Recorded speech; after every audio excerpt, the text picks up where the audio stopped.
The night shift at Earth's Deep Space Monitoring Station was usually quiet. Most operators spent their time watching endless streams of data, drinking coffee, and fighting sleep. But on December 15, 2145, everything changed.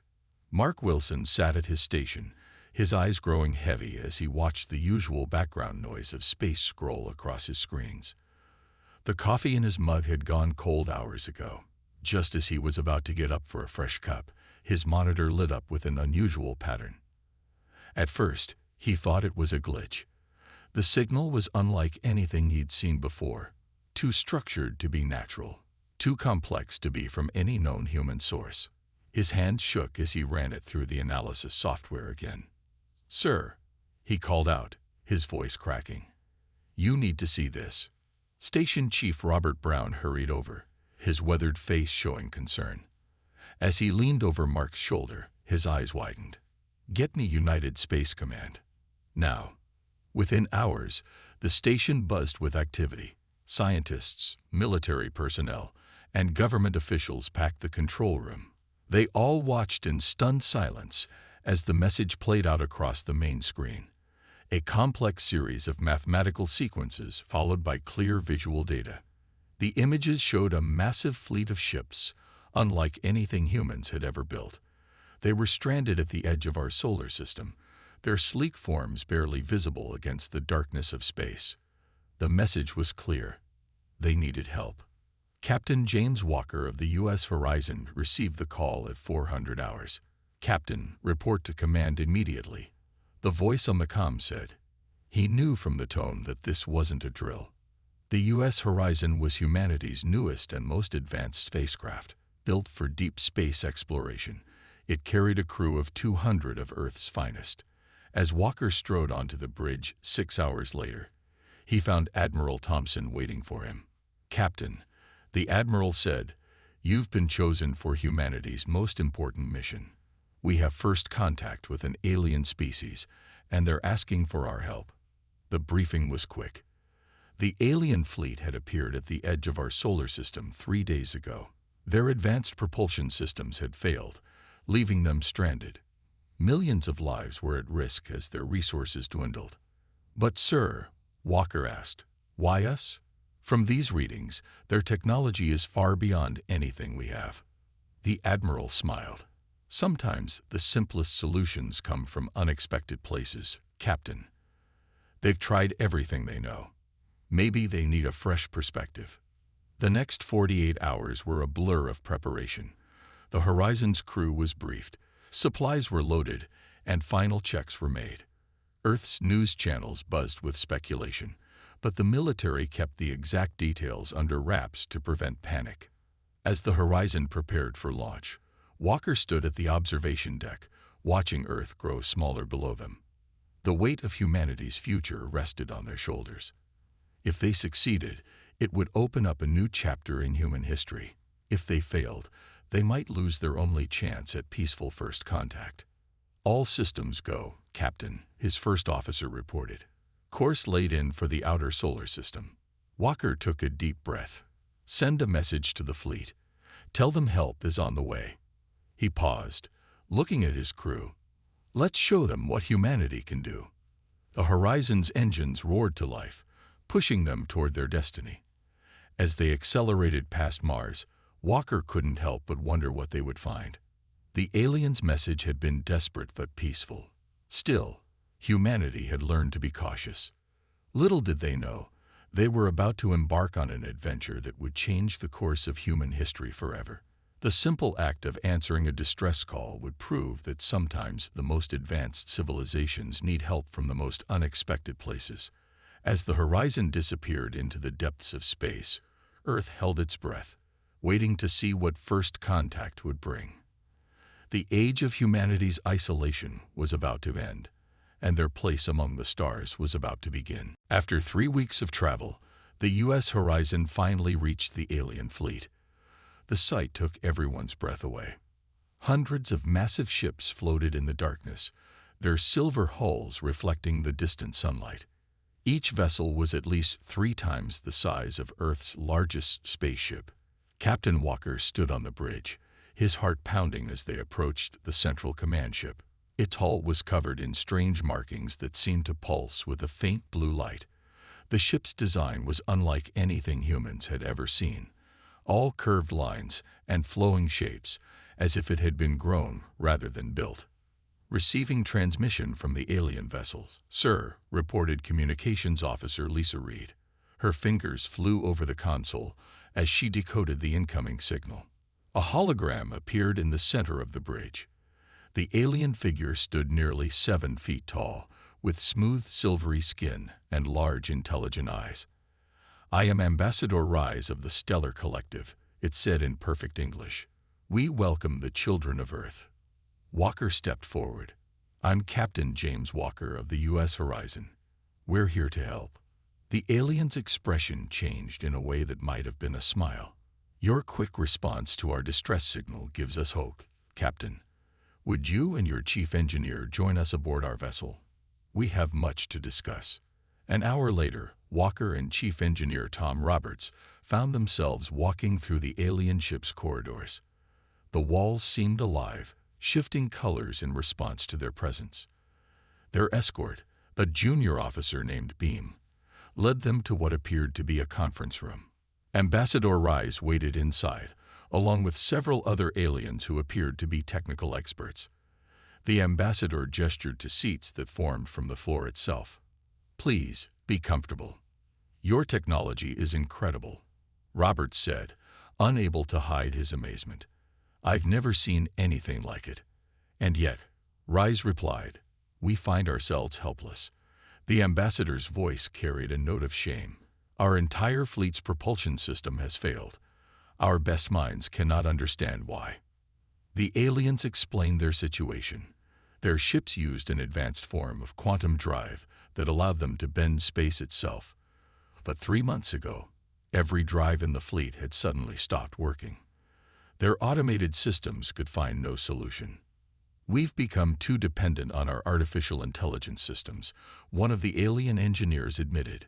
"When they failed to solve the problem, we were lost." Roberts listened carefully as they described their technology. Though much of it went over his head, he noticed something interesting. "Your systems are all connected, right? They all work together." "Of course," Beam replied. "All ships in the collective share a neural network. It's more efficient." Roberts exchanged a look with Walker. "That might be your problem right there. Have you tried disconnecting the systems and checking each one individually? Sometimes the old-fashioned way is best." The aliens looked at each other in what seemed like confusion. The idea of disconnecting their systems had never occurred to them. Their technology had been integrated for so long, they'd forgotten how to work with individual components. "But that would take manual labor," one of them said, as if the concept was foreign. Walker smiled. "That's something we humans are very good at. If you'll let us help, we can work together to check each system piece by piece." The aliens discussed among themselves in their own language. Finally, Ambassador Rise turned back to them. "Your suggestion is primitive, but we are not in a position to reject help. Our resources grow scarcer each day. We have millions of our people in suspended animation, and their lives depend on finding a solution." "Sometimes the simplest solutions are the best ones," Walker said. "Let us prove ourselves to you." As they left the alien ship, Roberts was already making plans. "It'll be a huge job, Captain," he said. "We'll need more crews, more ships." Walker nodded. "I'll contact Earth. If we're right about this, we might just save these people, and in the process, show them that humanity has something valuable to offer the galaxy." The Horizon sent its report back to Earth, requesting additional ships and crews. The biggest engineering project in human history was about to begin, and its success would determine humanity's place among the stars. 2 Earth weeks passed since the first meeting. The space around the alien fleet now buzzed with activity as 5 more human ships arrived to help. Chief Engineer Tom Roberts led a mixed team of human and alien engineers aboard the collective's main ship, where they had set up their primary work center. "Look here," Roberts said, pointing to a diagram they'd drawn on a simple whiteboard. The aliens watched with curiosity. They hadn't seen such a basic tool in centuries. If we disconnect each ship's drive system one at a time, we can test them individually. The alien engineers still struggled with the concept. One of them, an expert named Pulse, shook his head. But our systems are designed to work together. They have always worked together. Roberts picked up a handful of small machine parts from his toolkit. Think of it like this, he said, placing the parts on the table. When you have a problem with a complex machine, sometimes you need to take it apart to find what's wrong. The humans had brought basic tools, wrenches, scanners, and diagnostic devices that seemed ancient to the aliens. But these simple tools could work without connecting to any network, and that was exactly what they needed. In the command center, Captain Walker watched as the first test began. They had disconnected one of the smaller ships from the fleet's network. The alien crew looked nervous. This went against everything they believed about their technology. "Power levels holding steady," reported Lisa Reed, who worked with the alien systems operators. "Beginning manual diagnostic sequence." For hours, the human engineers worked alongside their alien counterparts. They taught them how to use hand tools, how to trace power flows without relying on AI, and how to trust their own judgment instead of waiting for a computer's decision.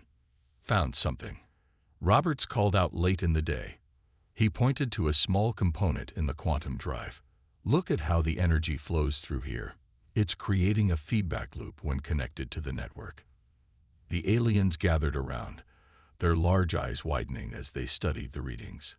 "Impossible," Pulse whispered. "The AI should have detected this." "That's just it," Roberts explained, wiping sweat from his forehead. "Your eye was looking at the whole system at once. It couldn't see this small detail because it was too focused on the big picture. Sometimes you need a closer look." Walker smiled as he watched the aliens learn from his crew. Despite their advanced technology, they had lost something important: the ability to solve problems with their own hands and minds. The human engineers developed a plan. They would need to modify each ship's quantum drive, adding manual controls and safety systems that could operate independently of the main network. It would be a massive job, requiring thousands of hours of physical labor. "We'll need to train more of your people," Roberts told the alien engineers. "They'll have to learn how to maintain these systems without relying completely on automation." The aliens began to see the wisdom in this approach. One young engineer named Glow spent hours learning to use basic tools, his initial awkwardness giving way to genuine skill. "I never understood how our systems truly worked before," Glow admitted to Roberts. "We always let the eye handle everything. But now I can feel the machine, understand it in a way I never did before." By the end of the day, they had successfully modified the test ship's drive system. It hummed to life, its power readings stronger and more stable than before. The alien crew cheered, a very human reaction that made Walker grin. "This is just the beginning," Roberts told the gathered engineers. "We have hundreds more ships to fix. But now we know it can be done." As the teams prepared to work on the next ship, Walker sent a message back to Earth requesting more engineers and supplies. The Stellar Collective was learning that sometimes the path forward meant taking a step back, and that human ingenuity could solve problems that AI couldn't even see. The stars seemed to shine brighter that night, as if they too were celebrating this small but significant victory. The greatest engineering project in human history was well underway, and it would change both species forever. 1 month into the repair project, tensions began to rise aboard the alien fleet. While some members of the Stellar Collective embraced human methods, others viewed them with growing concern. The Great Hall of the main ship became the site of heated debates. "These humans are dismantling our sacred technology," shouted Core, a senior member of the Collective's Engineering Council. His silver skin had darkened to a stormy gray, showing his agitation. "They're replacing our perfect systems with primitive manual controls." Captain Walker stood calmly before the Alien Council, Ambassador Rise at his side. "We understand your concerns," Walker said, But every ship we've modified so far is now working better than before. The evidence was hard to argue with. 20 ships have been repaired, each showing improved stability and performance. But change never came easily, especially to a civilization that had relied on AI for thousands of years. In the workshop areas, the situation was different. Human and alien engineers worked side by side, learning from each other. Tom Roberts, watched as Glow, now one of their best students, taught other aliens how to use manual diagnostic tools. "The humans have shown us something we have forgotten," Glow explained to his fellow engineers. "The joy of understanding our own technology, of fixing things with our own hands." But not everyone was convinced. One evening, as the repair teams finished their shift, alarms blared through the fleet. One of the modified ships had suddenly lost power. "See," Core announced triumphantly. "Their primitive methods have failed." Walker and Roberts rushed to the affected ship. They found its engine room in chaos, with worried aliens checking screens that showed nothing but error messages. Roberts pulled out his simple hand scanner. "Everyone, quiet for a moment," he said. He pressed his ear against the drive housing, listening. After a few seconds, he smiled. "It's just a loose connection," he announced. "Someone didn't tighten one of the manual bypass valves enough. We can fix it in 5 minutes." The aliens watched in amazement as Roberts opened a panel, reached in with a wrench, and made a few quick adjustments. The drive hummed back to life, its power readings actually stronger than before. But the AI said it was a critical system failure, one of the alien operators stammered. "The eye was seeing the symptoms, not the cause," Roberts explained. "Sometimes you need human senses, eyes, ears, and touch, to really understand what's wrong." This incident proved to be a turning point. Even Core had to admit that the human approach had merit. The council called a special meeting the next day.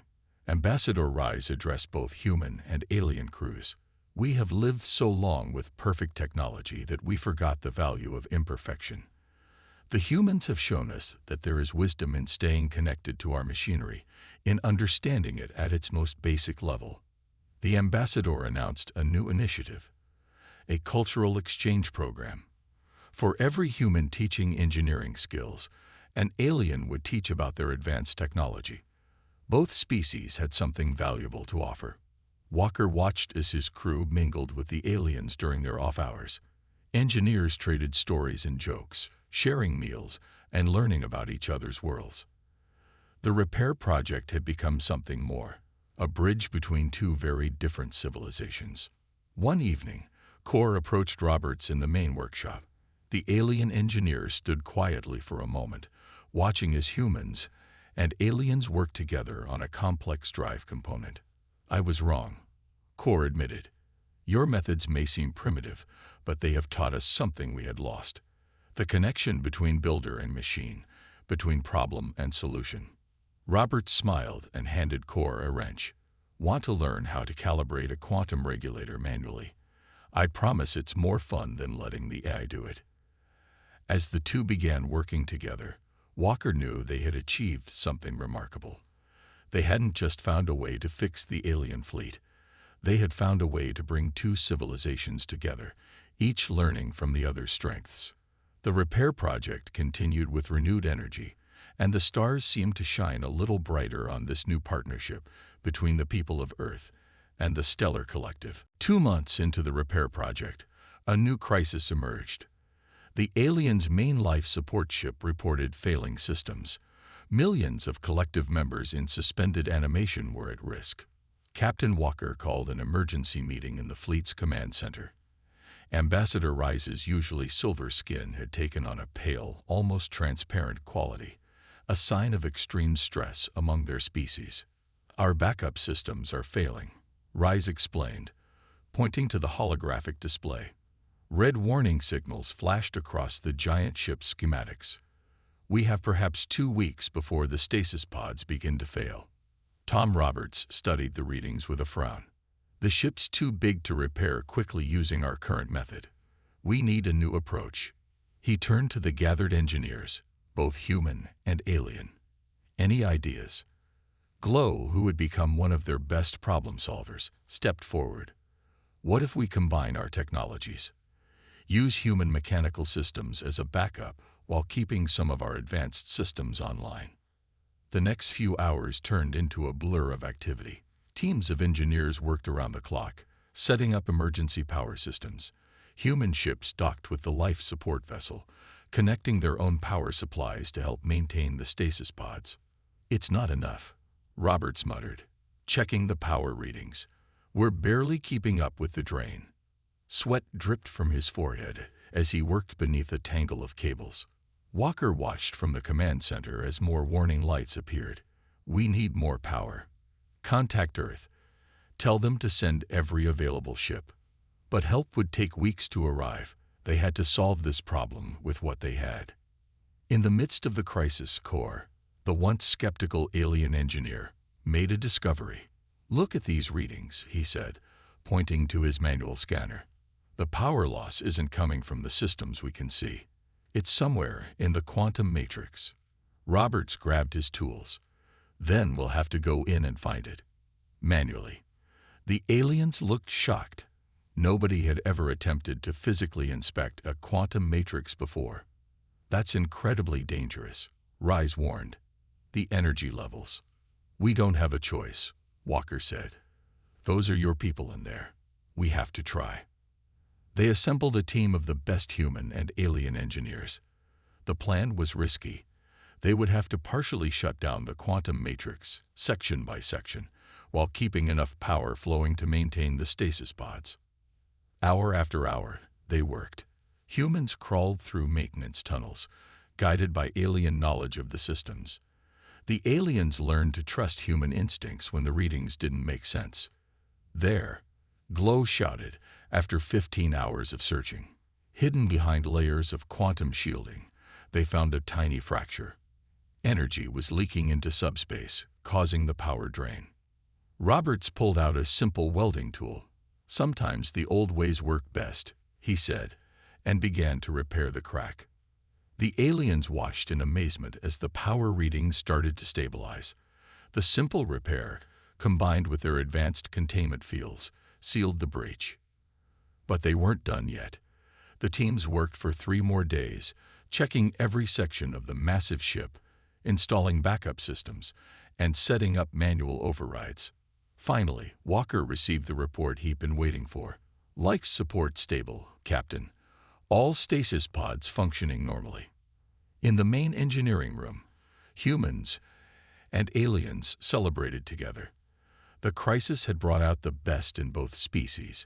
Human determination and ingenuity combined with alien technology and knowledge. Ambassador Rise addressed the tired but happy crews. You have saved millions of lives. More importantly, you have shown us that the path forward lies not in abandoning our advanced technology, but in remembering the importance of those who build and maintain it. As the engineering teams began their well-deserved rest, Walker looked out at the fleet.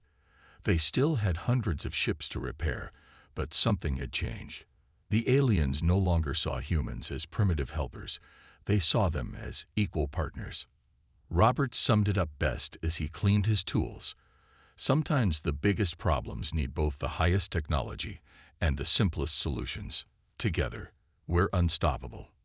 The mission was far from over, but they had passed their greatest test. Human and alien, working side by side, had accomplished what neither could have done alone. 3 months had passed since the life support crisis. The repair project had entered its final phase, with hundreds of Earth ships now surrounding the alien fleet. The space around them buzzed with activity as crews worked to modify the remaining vessels. In the main control room, Captain Walker watched the progress display with pride. Over 2/3 of the fleet had been successfully converted to the new hybrid systems. Each dot on the screen represented a ship where humans and aliens worked together, combining the best of both worlds. Captain, you need to see this, Tom Roberts called from his workstation. He pointed to a series of readings from the latest converted ship. The efficiency ratings are off the charts. The hybrid drives are actually performing better than the original systems. Ambassador Rise studied the data with growing excitement. The manual controls allow for fine-tuning that our AI never considered. Each ship's quantum drive can now be adjusted to its specific conditions. The success had brought about other changes too. The aliens had started teaching their young ones both automated and manual skills. In return, humans learned about quantum mechanics and advanced alien science. Both species grew stronger together. But they faced one final challenge. The largest ship in the fleet, known as the Homekeeper. It housed the main quantum core that had once controlled the entire network. "This will be our biggest test," Roberts told the assembled engineering teams. "We'll need everything we've learned so far, and then some." The Homekeeper's engine room was vast, filled with pulsing quantum matrices and flowing energy conduits. Human engineers stood side by side with their alien counterparts, ready to begin the conversion. "Remember," Glow instructed the teams, "we follow the human method first. Disconnect, check each component, then reconnect with the hybrid controls." He had become one of the project's lead instructors, teaching others the blend of human and alien techniques. The work was delicate and dangerous. One wrong move could trigger a quantum cascade. But after months of practice, the teams moved with confident precision. Humans handled the physical connections while aliens monitored the quantum fields. Core, now fully embracing the combined approach, led the power management team. "Quantum fields are stable," he reported, beginning the manual bypass sequence. Hours turned into days as they worked around the clock. The Homekeeper's systems were more complex than anything they'd dealt with before, but piece by piece, they made progress. On the fourth day, they hit a problem. The quantum core refused to accept the manual controls. Its AI fought against the changes, seeing them as a threat to its programming. "The core's been running this fleet for centuries," Rise explained. "It's developed its own kind of intelligence. We need to convince it to accept the change." Roberts thought for a moment, then smiled. "We don't need to convince it. We need to show it." He turned to his team. "Bring up the performance data from all the converted ships. Let the AI see the improvements for itself." They fed the information into the quantum core. Hundreds of reports showing how the hybrid systems outperformed the old ones. Slowly, the core's resistance began to fade. "It's learning," Glow said with amazement. "The AI is acknowledging that the human additions make the system better." After 6 days of continuous work, the moment of truth arrived. Roberts took a deep breath and initiated the startup sequence. The Homekeeper's massive engines hummed to life, power flowing smoothly through both quantum and manual systems. The cheers in the engine room were deafening. Humans and aliens celebrated together, their combined achievement greater than either species could have managed alone. Walker received the final report in the control room. "All systems functioning at 120% efficiency, Captain. The Homekeeper is fully operational." Ambassador Rise made an announcement to the entire fleet. "Today marks not just the repair of our vessels, but the beginning of a new era. Humans have shown us that true advancement comes not from abandoning our past, but from combining the best of old and new." As the celebrations continued, Walker looked out at the fleet. Soon these ships would be ready to move again, carrying both species toward a shared future. The greatest engineering project in human history had succeeded, not through technology alone, but through the power of cooperation and trust. The day of departure had arrived. After 4 months of intense work, the entire stellar collective fleet was ready to move again. The space around them gleamed with the combined light of hundreds of ships, their hybrid systems pulsing with new energy.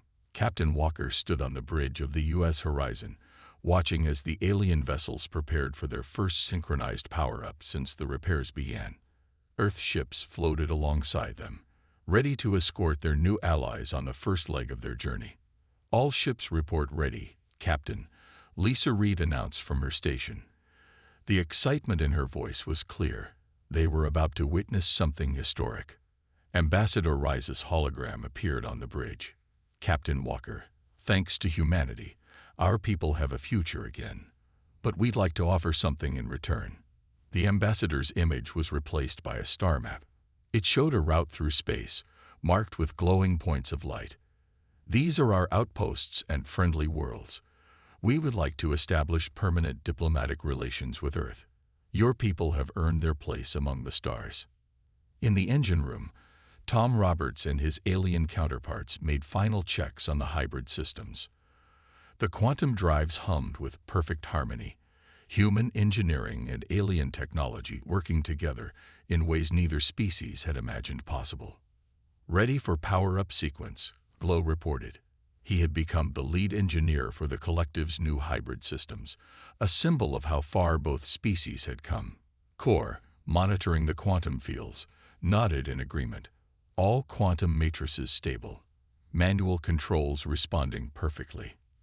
The once skeptical alien had become one of the strongest supporters of the human-alien partnership. Walker gave the command. Begin synchronized power-up. One by one, the ships of the stellar collective lit up. Their engines glowed with brilliant blue light, more stable and powerful than ever before. The sight was breathtaking. Hundreds of massive vessels awakening together, ready to sail the stars again. The Homekeeper, largest of them all, led the sequence. Its hybrid quantum core pulsed with energy, showing power readings that exceeded all previous records. The combination of AI precision and human adaptability had created something entirely new. As the fleet prepared to depart, Ambassador Rise made a final announcement to all ships, human and alien alike. Today marks not just our return to the stars, but the beginning of a new chapter for both our peoples. The humans came to our aid when we were stranded, but they gave us something far more valuable than repairs. The ambassador paused, looking at the gathered crews. They reminded us that true advancement comes not from abandoning our connection to our technology, but from maintaining it. They showed us that sometimes the simplest solutions are the most elegant. And most importantly, they proved that no species can advance alone. The Earth ships formed an honor guard as the alien fleet prepared for departure. But this wasn't a final goodbye. Plans were already in motion for joint human-alien exploration missions, technological exchange programs, and permanent diplomatic posts. Walker received a message from Earth Command. The success of the mission had opened new doors. Humanity would be welcomed into the galactic community, not as junior partners, but as equals who had proven their worth. It's time, Rise announced. The first ships began to move, their new hybrid drives carrying them smoothly through space. As the fleet departed, they left behind something precious: hope. Hope for a future where different species could work together, learning from each other's strengths. Hope for a galaxy where technology and human ingenuity could combine to solve any problem. The U.S. horizon stayed to watch until the last ship disappeared into the distance. Walker looked at his crew, seeing the pride in their faces. They had not just saved a stranded fleet. They had helped forge a partnership that would shape the future of both species. Send a message to Earth, Walker ordered. Mission accomplished. And tell them to get ready. We have a lot of work ahead of us. As the horizon turned toward home, the stars seemed to shine brighter than ever before. Humanity had proven itself among the stars, not through advanced technology or powerful weapons, but through the simple strengths they had possessed all along: ingenuity, determination, and the ability to see solutions where others saw only problems. The age of human isolation was over. Their real journey among the stars was just beginning.